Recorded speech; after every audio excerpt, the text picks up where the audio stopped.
मधुबन के बाबा, मधुबन के बाबा मुरली वाले, आपका क्या कहना, आपका क्या कहना। ओम शांति। आज 30 मई 2026 के साकार मधुर महावाक्य है। आज मीठे मीठे बाप दादा बोले, मीठे बच्चे, अपना सब कुछ ईश्वरीय सेवा में सफल कर भविष्य बना लो, क्योंकि मौत सिर पर है। बाबा ने कहा, मीठे बच्चे, अपना सब कुछ ईश्वरीय सेवा में सफल कर भविष्य बना लो, क्योंकि मौत सिर पर है। बाबा ने आज प्रश्न पूछा कि ज्ञान सुनते हुए भी बच्चों में उसकी धारणा क्यों नहीं होती है। तो उत्तर में बाबा ने समझाया, क्योंकि विचार सागर मंथन करना ही नहीं आता है। बुद्धि योग देह और देह के संबंधों में लटका हुआ है। पहले जब बुद्धि से मोह निकले तब कुछ धारणा भी हो। मोह ऐसी चीज है जो एकदम बंदर बना देता है। इसलिए बाप बच्चों को पहला पहला वायदा याद दिलाते हैं कि देह सहित देह के सब संबंधों को भूलो और मुझे याद करो। मुरली का गीत है, भोलेनाथ से निराला कोई नहीं, मेरी बिगड़ी बनाने वाला और कोई नहीं। ओम शांति। बाप बैठ समझाते हैं कि अब बच्चों को ये तो अच्छी तरह मालूम है कि बेहद के बाप को ही कहा जाता है बिगड़ी को बनाने वाला। श्री कृष्ण बिगड़ी को सुधार नहीं सकते। गीता का भगवान श्री कृष्ण नहीं, शिव है। शिव बाबा रचयिता है और श्री कृष्ण है रचना। स्वर्ग का वर्षा देने वाला स्वर्ग का रचयिता ही हो सकता है। यही भारत की मुख्य बड़ी से बड़ी भूल है। श्री कृष्ण को बाबा कोई कह नहीं सकता। वर्षा बाबा से ही मिलता है और भारत को ही मिला था। भारत में ही श्री कृष्ण शहजादा, राधे शहजादी गाई हुई है। महिमा ऊंच ते ऊंच एक बाप की ही है। श्री कृष्ण है ऊंच ते ऊंच रचना, विश्व का मालिक। उनको कहा जाता है सूर्यवंशी डीटी डायनेस्टी। गीता आदि सनातन देवी देवता धर्म का शास्त्र है। सतयुग में तो किसी को ज्ञान सुनाया ही नहीं है। संगम पर ही बाप ने सुनाया है। चित्रों में भी पहले ये सिद्ध करना है। दोनों के चित्र देते हैं। गीता का भगवान यह रचयिता है जो पुनर्जन्म रहित है, ना कि श्री कृष्ण रचना। तुम जानते हो कि शिव बाबा ही हीरे तुल्य बनाते हैं। गाया भी जाता है कि हीरे तुल्य या कौड़ी तुल्य। बच्चों की बुद्धि में ये रहना चाहिए कि बाप का फरमान है, तुम मुझे याद करो और वर्षे को याद करो। वो है बेहद का बाप। कृष्ण तो है हद का मालिक। भल विश्व का राजा बनता है। शिव बाबा तो राजा नहीं है ना। तो गीता की वास्तव में बड़ी महिमा है और साथ साथ भारत की भी महिमा है। भारत सब धर्म वालों का बड़ा तीर्थ है। सिर्फ कृष्ण का नाम डालने के कारण सारा महत्व उड़ गया है। इस कारण ही भारत कौड़ी तुल्य बन गया है तो ड्रामा अनुसार, परंतु सावधान करना होता है। बाप समझाते बहुत अच्छी रीति है।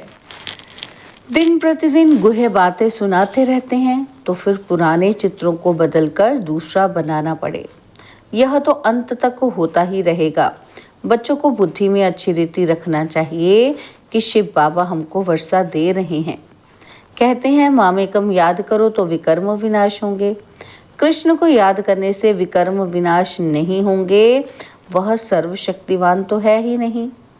सर्वशक्तिमान बाप है, वर्षा भी वह देते हैं। मनुष्य कृष्ण को ही याद करते रहते हैं। अच्छा समझो, कृष्ण ने कहा है, वह भी कहते हैं देह के संबंध छोड़ मामेकम याद करो। आत्मा तो बाप को याद करेगी ना। कृष्ण तो सभी आत्माओं का बाप नहीं है। ये सब विचार सागर मंथन कर बुद्धि में धारण करना चाहिए। कोई कोई मोह में फंसने के कारण फिर धारणा नहीं कर सकते हैं। तुम गाते आए हो और संग तोड़ आप संग जोड़ेंगे। मेरा तो एक दूसरा न कोई, परंतु मोह फिर ऐसी चीज है जो एकदम बंदर बना देती है। बंदर में मोह और लोभ बहुत होता है। साहूकार लोगों को भी समझाया जाता है कि अभी मौत सामने खड़ा है, ये सब ईश्वरीय सेवा में लगाओ, भविष्य बना लो। परंतु बंदर मुआफिक लटक पड़ते हैं, छोड़ते ही नहीं हैं। पाप कहते हैं जो भी देह सहित देह के संबंध हैं उनसे बुद्धि योग हटाओ, पाप की श्रीमत पर चलो। तुम कहते हो ये धन बाल बच्चे आदि सब ईश्वर ने दिया है, अब खुद आए हैं, कहते हैं तुम्हारा ये धन दौलत आदि सब खत्म हो जाना है। किनकी दबी रही धूल में अर्थक्वेक आदि होगी तो ये सब खलास हो जाएगा। एरोप्लेन गिरते हैं व आग आदि लगती है तो पहले पहले अंदर चोर घुसते हैं, कब? जब तक पुलिस आए। तो बाप समझाते हैं बच्चों, ये देहधारियों से मोह निकालना चाहिए। मोह जीत बनना है। देह अभिमान है सबसे पहला नंबर 1 दुश्मन। देवताएं देही अभिमानी हैं, देह अभिमान आने से ही विकारों में फंसते हैं। तुम आधा कल्प देह अभिमानी रहते हो, अब देही अभिमानी होने की प्रैक्टिस करनी है। जो भी मनुष्य मात्र हैं बिल्कुल ही इन बातों को नहीं जानते, ना परमात्मा को जानते हैं। आत्मा क्या है, परमात्मा क्या है, आत्मा कितने जन्म लेती है, कैसे पार्ट बजाती है, हम एक्टर्स हैं, ये किसी को पता नहीं है। इसलिए ऑर्फन निधन के कहा जाता है। वह तो कह देते कि आत्मा ज्योति में लीन हो जाती है, परंतु आत्मा तो अविनाशी है। आत्मा में ही 84 जन्मों का पाठ नूंधा हुआ है। कहते भी हैं आत्मा स्टार है, फिर भी समझते नहीं।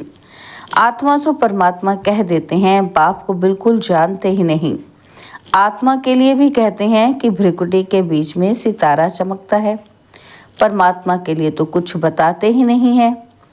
उनको परम आत्मा कहा जाता है, वह भी परम धाम में रहते हैं और वह भी बिंदी हैं, सिर्फ पुनर्जन्म रहित हैं। आत्माएं पुनर्जन्म में आती हैं। परमात्मा के लिए कहा जाता है ज्ञान का सागर, आनंद का सागर, पवित्रता का सागर है। देवताओं को ये वर्षा किसने दिया? बाप ने।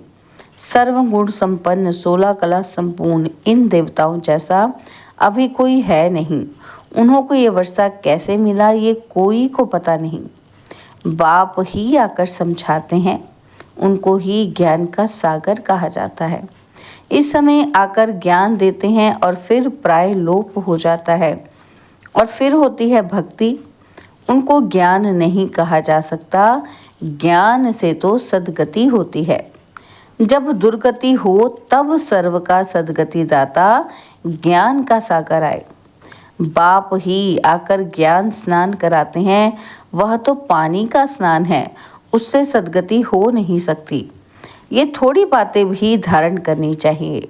मुख्य जो अच्छे अच्छे चित्र हैं वह बड़े होने चाहिए, जो कोई अच्छी रीति समझ जाए। अक्षर बड़े अच्छे हों, चित्र बनाने वालों को ये बुद्धि में रखना चाहिए कि किसी को भी बुलाना है निमंत्रण देकर कि यहाँ आकर परमपिता परमात्मा का परिचय लो और भविष्य किस जन्म के लिए बाप से वर्षा लो। भाइयों बहनों, पारलौकिक बाप से बेहद सुख का स्वराज्य कैसे मिलता है सो आकर समझो। बेहद के बाप से वर्षा पाना सीखो, इसमें डरने की तो बात ही नहीं। बुलाते रहते हैं कि हे पतित पावन आओ। बाप भी कहते हैं कि काम महाशत्रु है। पावन दुनिया में जाना है तो पवित्र जरूर बनना है। पतित उनको कहा जाता है जो विकार से जन्म लेते हैं। सतयुग त्रेता में विश्व होता नहीं, उनको कहा ही जाता है संपूर्ण निर्विकारी दुनिया। विकार है ही नहीं, और फिर ये तुम क्यों पूछते हो कि बच्चे कैसे पैदा होते हैं? तुम निर्विकारी तो बनो, बच्चा जैसे होना होगा वैसे होगा। तुम ये पूछते ही क्यों हो? तुम बाप को याद करो तो जन्म जन्मांतर के विकर्म विनाश हो जाएं। ये है ही पाप आत्माओं की दुनिया, वह है पुण्य आत्माओं की दुनिया। ये अच्छी रीति बुद्धि में बिठाना है। भक्ति का फल भगवान आकर देते हैं। बाप ही सर्व की सद्गति कर स्वर्ग का मालिक बनाते हैं। बाप कहते हैं पवित्र बनो, मामेकम याद करो। ये है महामंत्र। बाप से वर्षा जरूर मिलेगा। बाप कहते हैं तुम मुझे याद करो तो तुम सतो प्रधान बन जाएंगे। सीढ़ी पर समझाना है।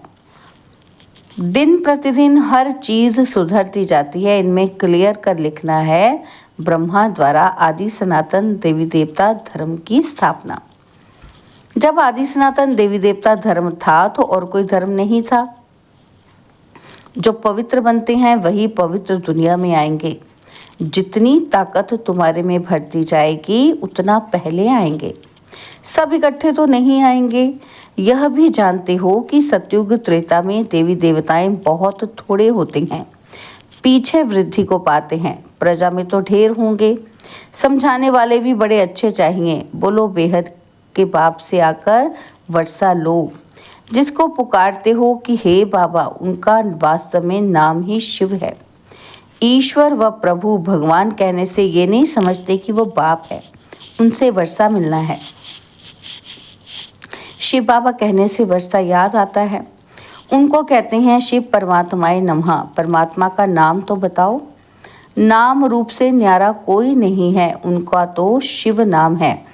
सिर्फ शिवाय नमः भी नहीं कहना है, शिव परमात्माए नमः। हर एक अक्षर को बहुत अच्छी रीति क्लियर कर समझाना होता है। शिवाय नमः कहने से भी बाप का मज़ा नहीं आता। मनुष्यों ने तो सब नाम अपने ऊपर रख दिए हैं। तुम जानते हो मनुष्य को कभी भगवान नहीं कहा जाता है। ब्रह्मा विष्णु शंकर को भी देवता कहा जाता है। बाप रचयिता तो एक ही निराकार है। जैसे लौकिक बाप बच्चों को रचते हैं ना, वर्षा देते हैं, वैसे बेहद का बाप भी वर्षा देते हैं। भारत को विश्व का मालिक बनाते हैं। सारी दुनिया का पतित पावन एक ही बाप है, यह थोड़े ही कोई जानते हैं। हमारे धर्म स्थापक भी इस समय पतित हैं, कब्र दाखिल हैं। अभी सबकी कयामत का समय है। बाप ही आकर सबको उठाएंगे। कयामत के समय ही खुदा भगवान आते हैं, वही ज्ञान का सागर है। लिखा हुआ है कि सागर के बच्चे भस्मीभूत हो गए थे, अर्थात काम चिता पर बैठ काले आयरन एज्ड बन गए थे। फिर सुंदर कैसे बनेंगे? बाप कहते हैं याद की यात्रा से। योग अक्षर कहने से मनुष्य मूंझ जाते हैं। बाप कहते हैं मुझे याद करो तो अंतमति सो गति हो। कितना सहज समझाते हैं, फिर भी ये बातें बुद्धि में क्यों नहीं बैठती हैं? देह अभिमान बहुत है, इसलिए धारणा नहीं होती है। बाबा बड़ी अच्छी युक्ति बताते हैं। बेहद के बाप ने जिसको याद करते हैं उसने क्या आकर किया? भारत को स्वर्ग बनाया था। हद का वर्षा तो जन्म जन्मांतर लेते आए हो। अब बेहद के बाप से 21 जन्म के लिए बेहद का वर्षा लो। सतयुग त्रेता में देवताएं राज्य करते थे। सूर्यवंशी, फिर चंद्रवंशी, सो वैश्यवंशी और फिर शूद्रवंशी। सो अक्षर डालने से सिद्ध होता है कि वही पुनर्जन्म लेते हैं, वर्णों में आते हैं। बाप समझाते तो सबको हैं। तुम सम्मुख बैठे हो तो खुश होते हो। कोई कोई की तकदीर में नहीं है तो सर्विस करते ही नहीं है। सर्विस करेंगे तो नाम होगा। कहेंगे बाबा की बच्चियां कितनी होशियार हैं, सब काम करती हैं, हमको स्वर्ग की बादशाही का वर्षा देती हैं। ये वक्खर माल भी देती हैं। ये चित्र है, अंधों के आगे आईना। इसमें जादू आदि की बात ही नहीं है, पवित्रता की ही मुख्य बात है।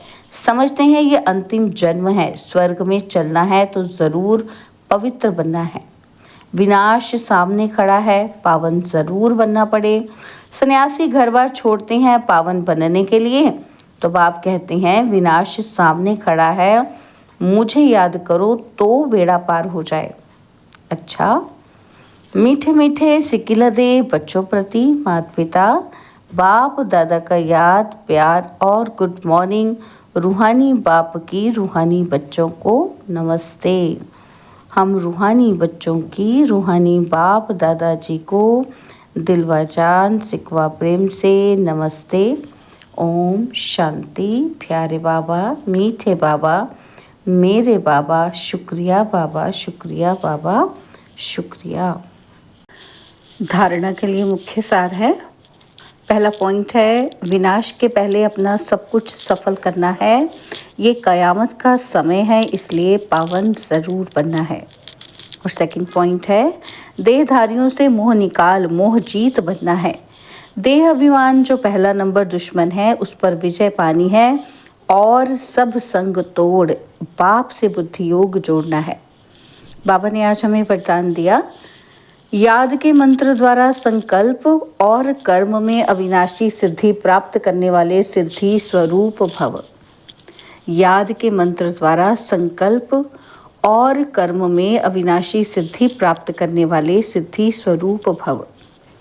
आप बच्चे ऑलमाइटी गवर्नमेंट के मैसेंजर हो, इसलिए कोई से भी डिस्कस करने में अपना माइंड डिस्टर्ब नहीं करना। याद का मंत्र यूज करना, जैसे कोई वाणी से या अन्य तरीके से वश नहीं होते तो मंत्र जंत्र करते हैं। आपके पास आत्मिक दृष्टि का नेत्र और मन मना भव का मंत्र है, जिससे अपने संकल्पों को सिद्ध कर सिद्धि स्वरूप बन सकते हो। स्लोगन है एक्शन कॉन्शियस के बजाय सोल कॉन्शियस बनो। तो ये बाबा के व्यक्त इशारे हैं सदा अचल अडोल और एक रस स्थिति का अनुभव करने के लिए। बाबा कहते हैं एक रस का अर्थ ये नहीं कि पुरुषार्थ की रफ्तार सदा एक जैसी हो। एक रस अर्थात सदा उड़ती कला की महसूसता रहे, सर्व संबंधों की अविनाशी तार एक से जुटी हुई हो, एक बाप दूसरा न कोई, यह दृढ़ संकल्प हो, एक भी संबंध कम न हो, सर्व संबंधों की डोर एक से बंधी हुई हो, तो तब एक रस स्थिति स्वतः रहेगी। अच्छा, ओम शांति।